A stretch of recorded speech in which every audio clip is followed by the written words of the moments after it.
Andy Stumpf is a former Navy SEAL, and he joins me now. How can hostages be rescued when Israel's about to launch a huge invasion of Gaza? And I mean real hostages held in Gaza. How can you possibly get them out? Well, that's an incredibly complicated question. You could, from a military operation perspective, you could do it at the same time as a ground invasion, or you could coordinate the rescues to go down independently. Um, but it really depends on the battlefield that is laid out in front of you. With Hamas telling people not to leave, Yeah. that complicates the situation by keeping more chess pieces on the chessboard itself. It doesn't make it impossible, but it certainly makes it more complex.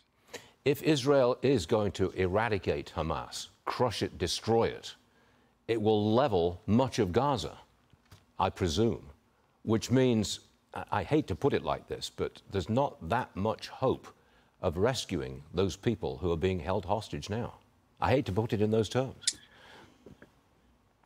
I don't like those terms either, but I tend to agree with you. I don't think that an ideology can truly be destroyed.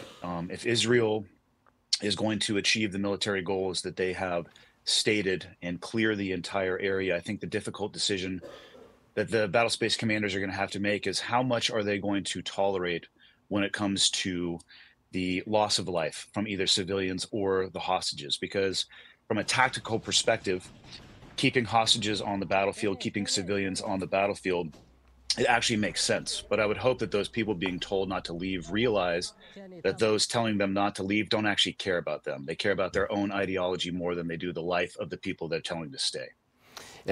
Andy, is it possible for America to help Ukraine militarily, to help Israel militarily, and maybe also help Taiwan militarily if there's another threat from China? What I'm getting at is, can we do all of this at the same time? And do we need a huge increase in our defense budget? Conceptually, I think we would be able to do it. The Israeli military is incredibly capable and competent. They have counter-terrorist forces, hostage rescue forces, and I think from a support perspective, likely the best thing that we can do is support them from an intelligence arena. Ukraine, the same thing. We cannot engage in and allow our military to be disparate across the globe from a fully engaged perspective. But I think the military ability that we have, whether it be through the intelligence complex or the actual soldiers and boots on the ground support, if we apply it properly, we can absolutely do so. So in concept, I think it's very possible. The practical execution of that, I think it's very difficult. Got it. Andy Stumpf, thank you for supplying your expertise, sir. We do appreciate that.